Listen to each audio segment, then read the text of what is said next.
बिस्मिल्लाहिर्रहमानिर्रहीम। अल्लाह करीम के नाम से शुरू जो बड़ा मेहरबान नहायत रहम वाला है।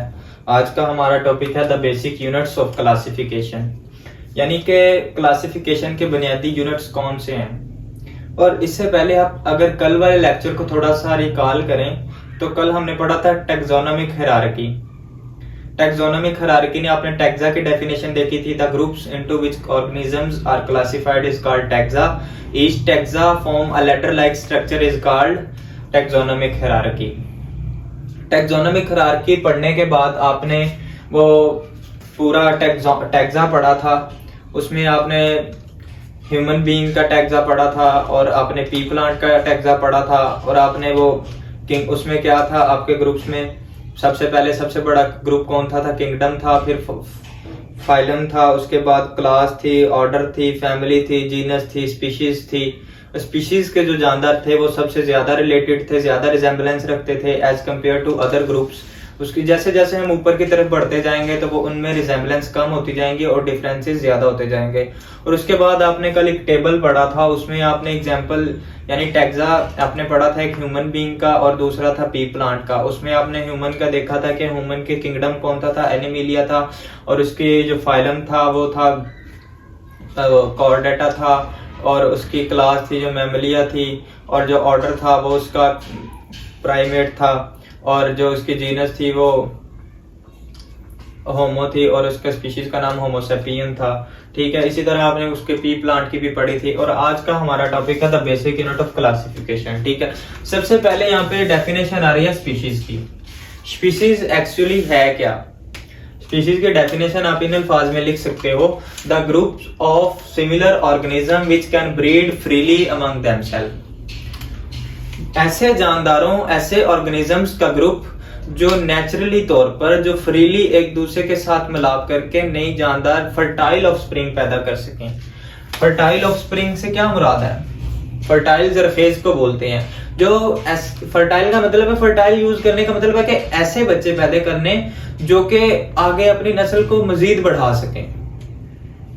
ठीक है, ये सिमिलर ऑर्गेनिजम्स का ग्रुप है जो नेचुरली तौर पर इंटरब्रीड कर सकते हैं और अपने जैसे नए जानदार पैदा कर सकते हैं।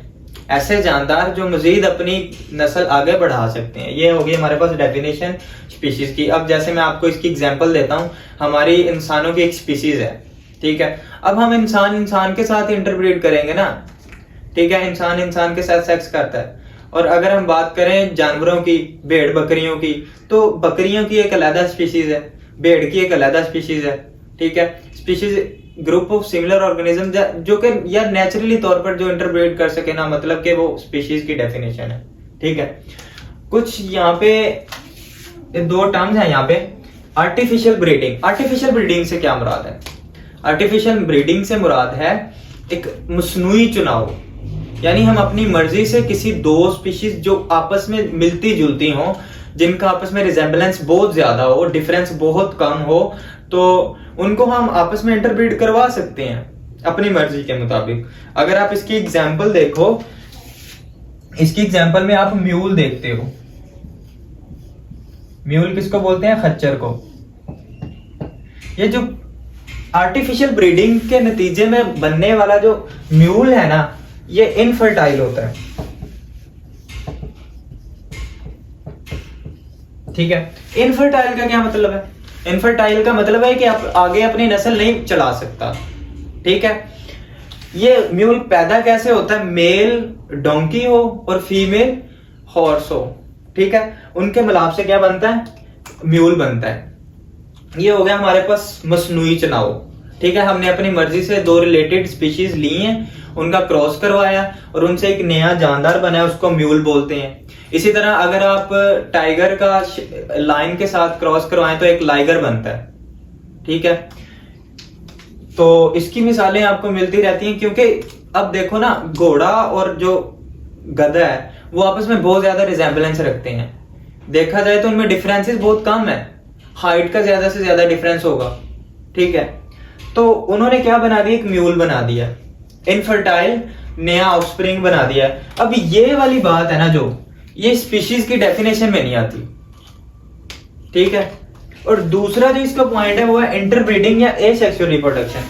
आपको पता है कि एसेक्सुअल रिप्रोडक्शन ज्यादातर सिंपल ऑर्गेनिजम्स में होती है, एसेलुलर ऑर्गेनिजम्स में होती है, ठीक है, क्योंकि मोस्टली जो मल्टी सेलुलर जानदार है वो सेक्सुअली रिप्रोड्यूस करते हैं। तो यानी कि ये वाली बात भी हमारी इसमें स्पीशीज की डेफिनेशन में नहीं आती। स्पीशीज की डेफिनेशन बस इतनी है, the group of similar organism which can breed freely among themselves and produce fertile offspring. ठीक है, इस बात की उम्मीद है कि आपको समझ आ गई होगी। अगर हम मजीद बढ़ते हैं आगे की जानिब तो आप कुछ हिस्ट्री के बारे में बताता हूँ। हिस्ट्री एक इंटरेस्टिंग टॉपिक है, ठीक है। एक हिस्ट्री की वजह से है कि हम अपने आबाओ अजदाद को जानते हैं कि हमारा आज से 10 साल पहले, आज से 100 साल पहले हमारा रवैया कैसा था, हमारा रहन सहन का तरीका कैसा था। ये हमारी हिस्ट्री की बदौलत है कि हम जो तरक्की याफ्ता कौमें हैं उनसे हम असबाक हासिल करते हैं। ये हिस्ट्री की बदौलत है कि जो जवाल पजीर कौमें हैं उनसे हम इबरत हासिल करते हैं, ठीक है। और अगर बात करें हम साइंस की, साइंस भी एक हिस्ट्री है ना, ये भी एक रिकॉर्ड है। साइंसदानों ने क्या किया है, इन पे रिसर्चेस की हैं, रिसर्च करके उनको हिस्ट्री में लिखा गया। आज वो हम हिस्ट्री पढ़ रहे हैं तो हमने इस कुदरत के पोशीदा राजों को जाना है। अल्लाह ताला ने क्या क्या इस कायनात में बनाया, क्या क्या इस दुनिया में भेजा, वो हम किसकी बदौलत आज हमें पता है कि हिस्ट्री की बदौलत हम हिस्ट्री पढ़ रहे हैं तो हमें मालूम है ना कि अल्लाह ताला ने हमारे लिए ये चीज बनाई है। आज हिस्ट्री की बदौलत है कि इंसान चांद पर कमंदे डाल रहा है, ठीक है। और अगर हम बात करें हिस्ट्री की तो सबसे पहला जो लफ्ज आता है ना वो अरिस्टोटल का आता है। अरिस्टोटल को उर्दू में अरस्तु कहा जाता है, अरस्तु। ये एक यूनानी फिलासफर था, ठीक है, यूनानी फिलासफर था। इसने सबसे पहले जानदारों की क्लासिफिकेशन की थी, ग्रोह बंदी की थी 2 ग्रुप्स में। 2 ग्रुप्स कौन से थे? एक ग्रुप था प्लांट्स का और दूसरा ग्रुप था एनिमल का, ठीक है। अरिस्टोटल ने सबसे पहले ग्रोह बंदी की थी। इसने एक प्लांट्स का और एक एनिमल का क्या किया था, ग्रोह बंदी की थी जानवरों को 2 बड़े ग्रुप्स में, ठीक है। और इसके बाद इसने क्या किया था, एक बुक लिखी थी जिंदगी पर, ठीक है। इसने एक बुक भी लिखी थी जिंदगी पर। उसके बाद आ जाता है अबू उस्मान उमर अल जाहिज, ठीक है। यहाँ पे इनकी वो भी लिखी है, डेट भी लिखी है 700, ठीक है। ये मुसलमान साइंटिस्ट थे। इन्होंने क्या किया था, इनका किरदार क्या था हिस्ट्री में, इन्होंने साइंस में किया क्या था, इन्होंने 350 यानी 350 स्पीशीज का इसने मुतालिया किया था, इसकी जांच पड़ताल की थी और उन्होंने एक बुक भी लिखी थी। अबू उस्मान ने एक बुक भी लिखी थी, किस पे, आंट की जिंदगी पे, चूंटियों की जिंदगी पर इन्होंने एक किताब लिखी थी अबू उस्मान ने, ठीक है। और इन्होंने 350 स्पीशीज का क्या किया था, मुताला किया था, ठीक है। और तीसरे नंबर पे हमारे पास आते हैं इब्ने रुश्द। इब्ने रुश्द भी एक मुसलमान साइंटिस्ट हैं। अगर हम इनका रोल देखें तो इन्होंने क्या किया था, यहाँ पे अरिस्टो की एक किताब थी, अरिस्टो की डी अनाइमा, ठीक है, जिंदगी पर जो उसने एक किताब लिखी थी, इब्ने रुश्द ने उनका क्या किया था, उसका तर्जमा किया था, ऑन द सोल। ये रुस्तु की बुक थी और इब्ने रुश्द ने क्या किया था, इसका तर्जमा किया था, ठीक है। अगर हम हिस्ट्री में देखें ना, हमारे आबाओ अजदाद यानी हमारे मुसलमान साइंटिस्ट, यानी उनका साइंस में बहुत ज्यादा किरदार है।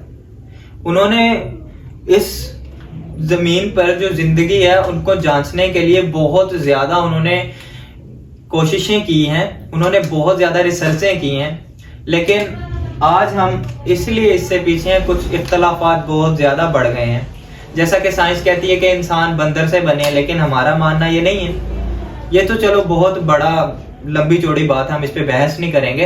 सीधी सीधी सी बात है कि साइंस, अगर आप कभी भी हिस्ट्री पढ़ोगे ना, आप किताब उठा के देखोगे तो मुसलमान साइंटिस्ट का इसमें बहुत ज्यादा रोल है यार, बहुत ज्यादा। हमारे मुसलमान साइंसदान, सबसे पहले हमारे मुसलमान साइंसदान इस काम में बहुत आगे थे, ठीक है। तो चौथे नंबर पे हमारे पास आते हैं कैरलस लीनियस। कैरलस लीनियस 1707 में पैदा हुए हैं और 1778 में इन्होंने क्या किया, वफात पाई। अब हमारे पास ये देखें, ये डेट लिखी गई है ना, इनको आपने तैयार करना है, ये ऑब्जेक्टिव के तौर पे आपसे पूछा जा सकता है, ठीक है। कैरलस लीनियस की अगर हम बात करें, इनका क्या रोल है इस काम में, तो इन्होंने ना नेचर को डिवाइड किया था, नेचर को 3 पार्ट्स में इन्होंने क्लासिफिकेशन की थी। पहले नंबर पे मिनरल्स,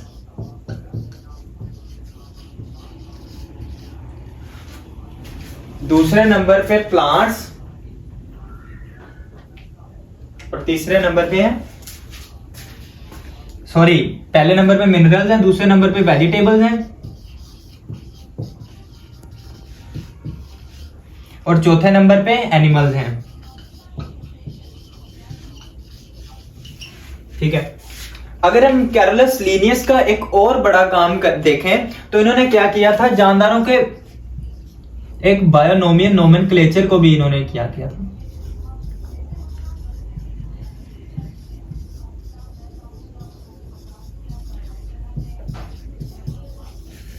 इन्होंने बायोनोमियल नोमेनक्लेचर को भी दरियाफ्त किया था कि जानदारों का साइंसी नाम कैसे रखा जाता है, कैरलस लीनियस ने, ठीक है। इन्होंने नेचर को 3 क्लासेस में इन्होंने पहले क्या किया था, डिवाइड किया था, ठीक है। सबसे पहले मिनरल्स आते हैं, दूसरे नंबर पे वेजिटेबल्स आते हैं, तीसरे नंबर पे एनिमल्स आते हैं, ठीक है।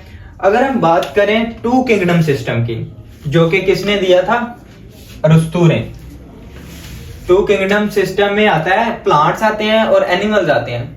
अब देखें हमारी सतह जमीन पर, इस जमीन पर तकरीबन 10 मिलियन जानदार, 10 मिलियन ऑर्गेनिजम्स ऐसे हैं जो दरियाफ्त हो चुके हैं, जिनमें 1.5 एनिमल्स हैं, 0.5 प्लांट्स हैं, और इतनी ज्यादा तादाद है जो कि नामालूम है, ठीक है। और इतनी ज्यादा तादाद को हमने पढ़ने के लिए, स्टडी करने के लिए, उनके कैरेक्टरिस्टिक्स को जानने के लिए उनको क्या किया, डिवाइड कर दिया मुख्तलिफ ग्रुप्स में।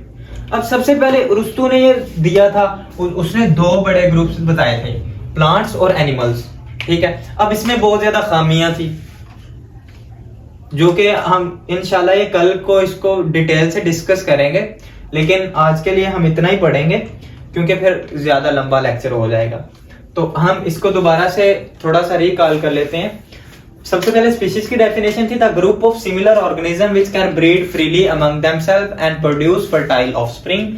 ऐसे जानदारों का ग्रुप जो आपस में यानी कि मिलाप करके फर्टाइल ऑफस्प्रिंग पैदा कर सकें, यानी कि बच्चे पैदा कर सकें, ठीक है, उनको बोलते हैं स्पीशीज। और यार उसमें 2 पॉइंट्स थे, आर्टिफिशियल ब्रीडिंग, इंटर ब्रीडिंग या फिर एसेक्सुअल रिप्रोडक्शन, यानी कि ये स्पीशीज के जुमरे में नहीं आता, ठीक है।